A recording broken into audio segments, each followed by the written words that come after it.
What's going on, guys? This is Martyrs Brigade 99 coming to you once again with another session of Dark Souls commentary. Alright, guys. So we just defeated the Gaping Dragon. And basically, that's the only thing we need to do at this point.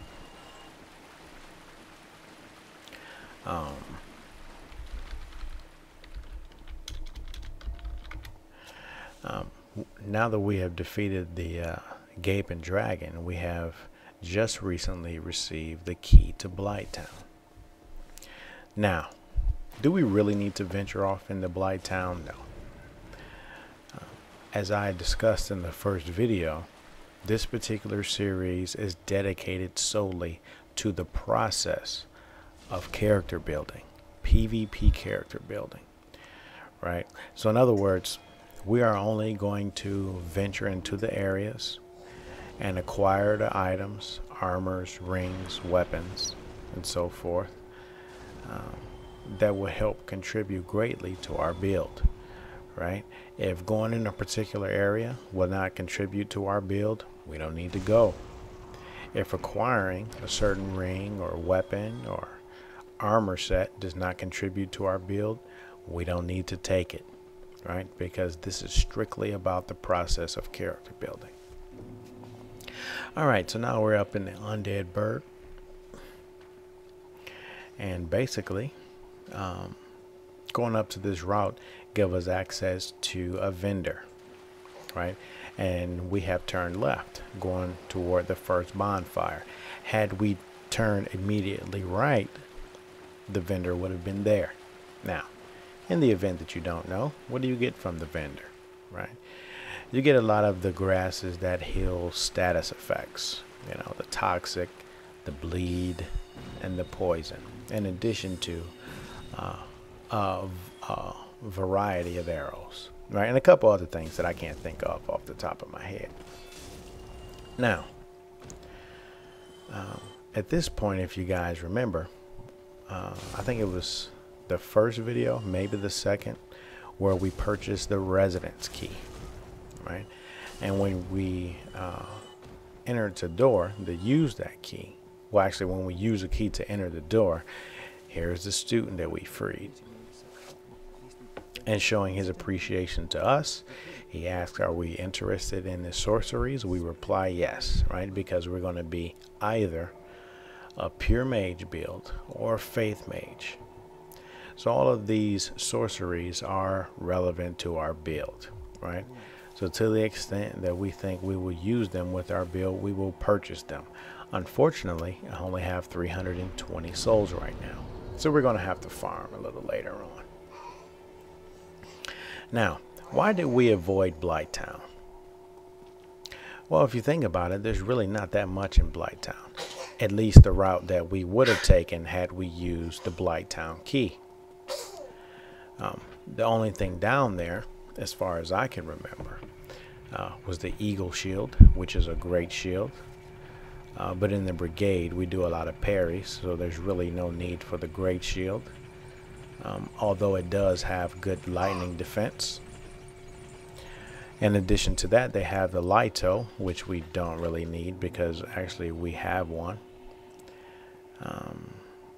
As far as that, well, actually there's the Shadow Garb.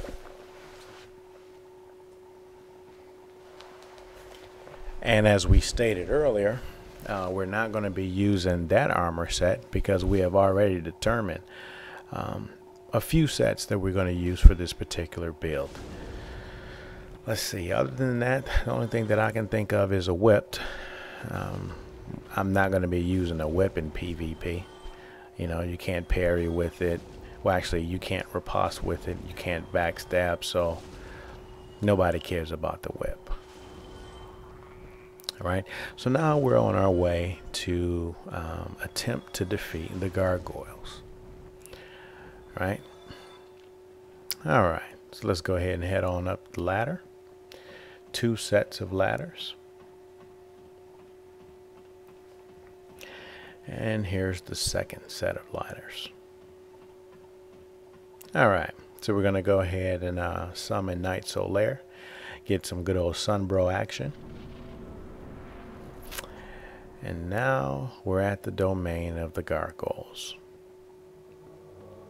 So we can just go ahead and watch the animation. I know many of you are familiar with it, but we'll just go along with it and watch it.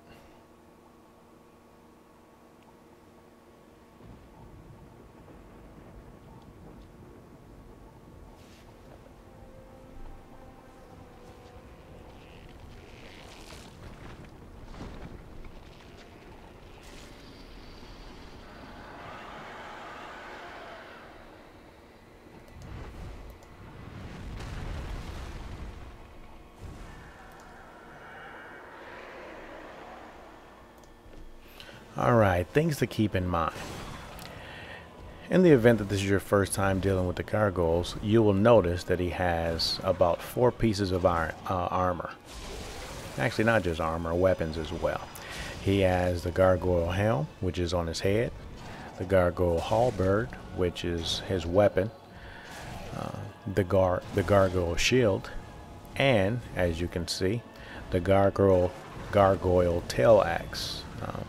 What you get from attacking and breaking his tail. Now, this particular boss, it's not really a threat, right?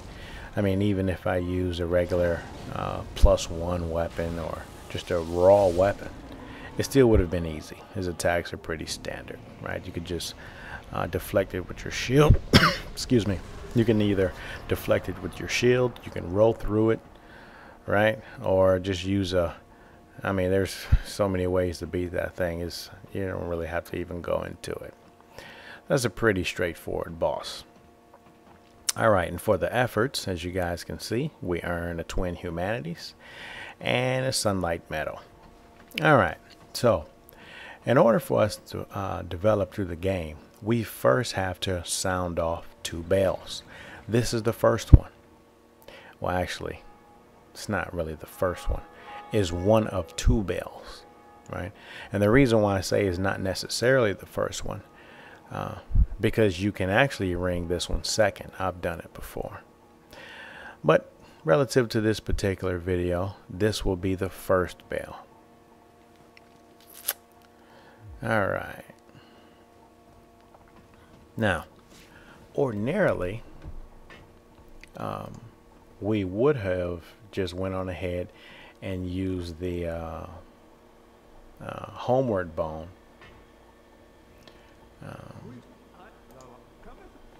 Excuse me, the homeward bone to return to the last bonfire.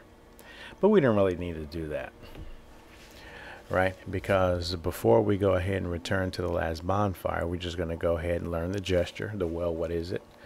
Right? A gesture that a lot of people find to be disrespectful, right? But to me, it's just a gesture. I mean, who really cares? I don't really get off into that stuff. It's a game. All right, so we're going to go ahead and descend back into the good old Undead Parish. Now, things to keep in mind. When you are creating a character and to prepare it for PvP, 9 times out of 10, there will be times when you are in human form. And while in human form, oftentimes, more likely than not, you will be invaded. So, how do you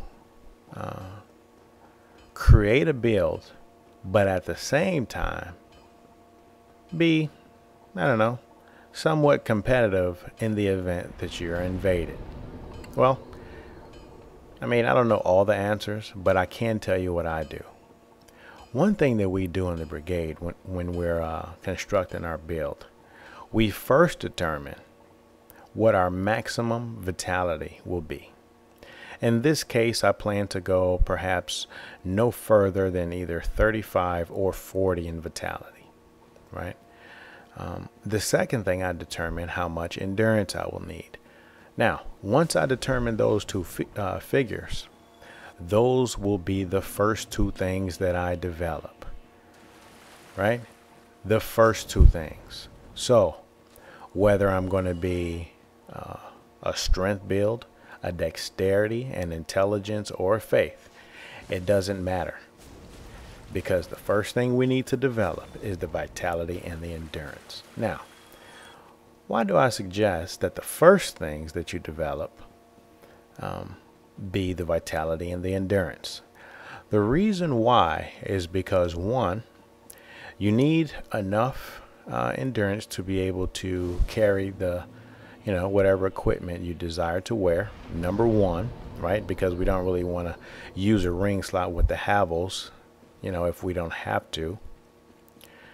Number two, we develop the vitality because there are a lot of griefers out there, right? And we do not like to get one-shotted, nor do we like to get hit twice and die, because we're concentrating too much on trying to develop the intelligence or the strength or the faith stats, because in the beginning stages of our development, we don't really need those things. And this is why it is important for you to first develop an elemental weapon, right? Because that will compensate for the lack of endurance and strength.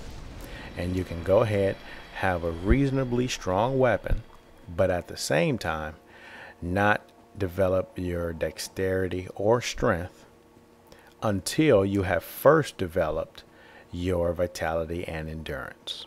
All right, so just a quick review. Well, first off, before I review it, I just want to point one thing out. We're on our way to go get the wolf ring. The wolf ring will be relevant to this build. It adds 40 poise, right? Because with this particular build, we do not plan on wearing heavy armor, right? So since we're going to be using a lightweight build, we will need quick mobility, right? We're going to need the mobility to our advantage, because we will not be wearing, full Havels, full giants. This is not a tank build or a heavy build or a warrior, right? This is going to be a light to medium weight build.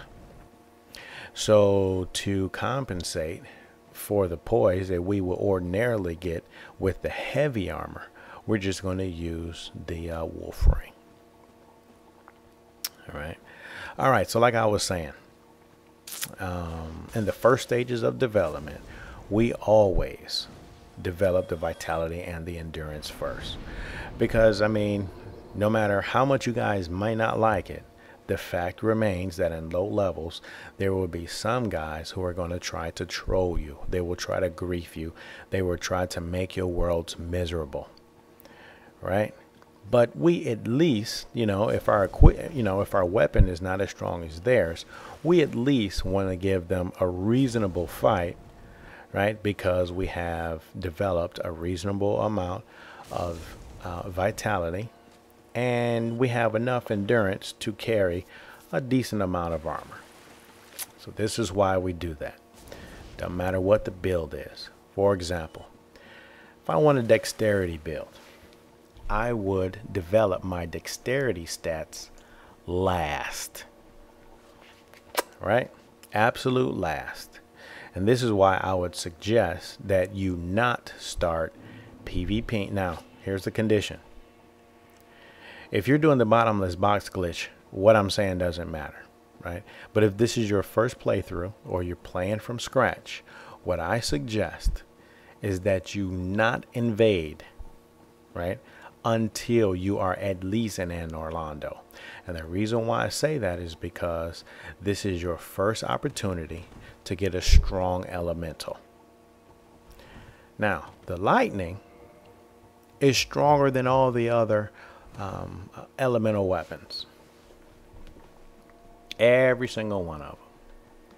Now, why do I say that? Well, let's kind of see. If you go down the list of consumables, they have what they call the gold pine resin, right? And we're just going to read the description. What it reads, what it says is, rare pine resin, which emits golden sparks, applies lightning to the right hand weapon. Affected weapon inflicts, well actually, affected weapon inflicts are lightning damage, making it effective against targets which are resilient to both magic and fire. So, even though we are not specifically talking about the pine resin, we are talking about lightning. The description implies that the lightning is stronger than both fire and magic, right? So this is why, even though I will have a mage build, a faith mage, I will use a lightning rapier. I mean, I'm thinking about a Velka's rapier. I don't know. But right now, I'm thinking about having a lightning rapier because it is stronger. And actually, I've tested it. You know, I've been a rapier user for a long time. I've, you know, had a occult +5, a divine +5, chaos, fire +10, you know, enchanted, and the magic +10. And it is true. The lightning rapier, well, actually, let me take that back. To the extent that you have 40 strength and 40 dexterity, the +15 rapier is the strongest. But in the event that you do not have high strength and dexterity, then the lightning is the strongest. Now, what's the order of strength after the lightning? Who cares, really, right? I don't. I mean, as long as I know what the strongest is, that's all I need to worry about as far as PvP is concerned. Alright, so we covered the order in which we develop our character. Now, as you guys can see, we're going to go ahead and tackle the Hydra.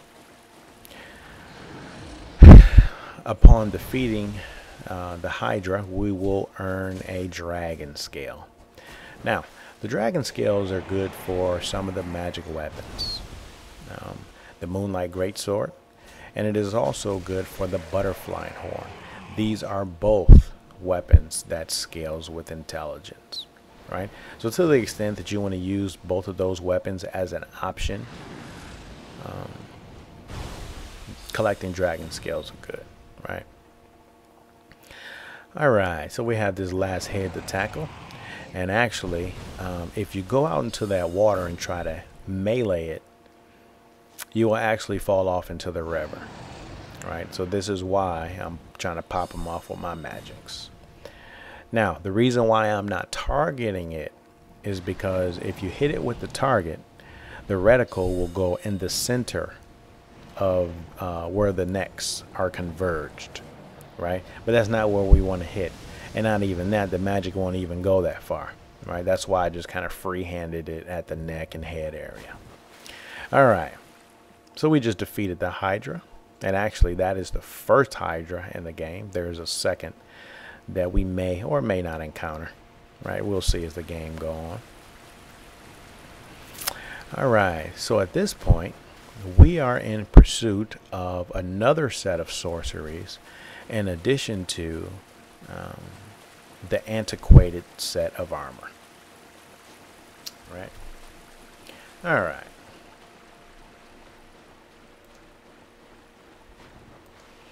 So as you guys just noticed, the golden golem is not there. So in the event that you come to this area and you don't see it, you just basically do as I did, right? All you do is shut the game off. Well, actually, you don't shut it off. You just quit the game, restart it by loading the profile that you were just using, and voila, it's there, right? All right, so this is good old Dusk of Oolacile. Pretty sure you guys are familiar with her dialogue, so there's really no need to go into that.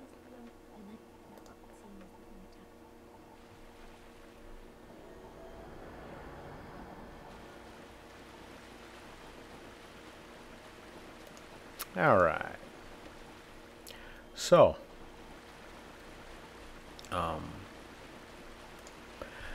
the good old Dusk of Oolacile. Well, actually, it's Oolacile. I said that kind of wrong. It's actually Dusk of Oolacile. Now, now that we have freed the Dusk of Oolacile, We're going to go ahead and summon her. Her summon sign is, as you guys can see on the screen. And she will give us the option to buy a few sorceries, right? The hidden body, cast light, repair chameleon, hidden weapon, and we will also have the option to purchase her ivory catalyst, which is pretty decent in the early stages of the game.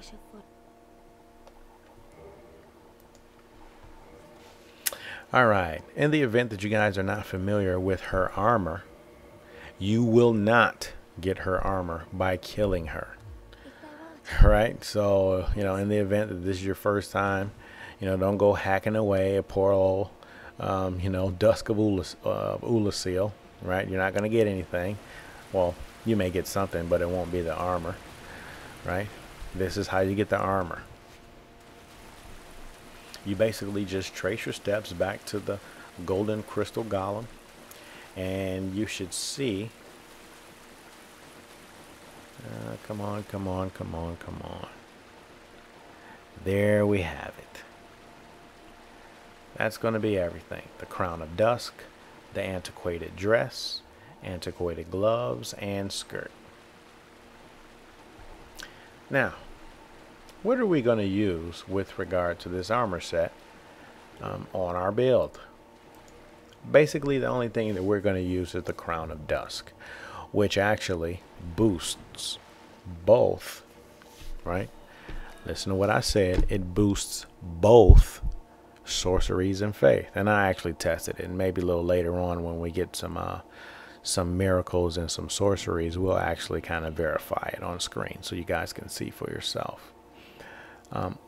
The downside to this headpiece, to wearing the crown of dusk, is that it lowers your magic defense, right? So you guys are going to have to keep that in mind. And this is why I use the crest shield, right?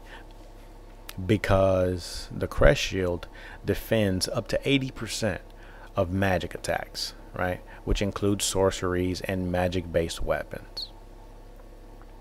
So even though the crown of dusk will reduce your magic defense, your crest shield is a sufficient defense against it, right? All right. So now we're going to go ahead and try to tackle the good old butterfly.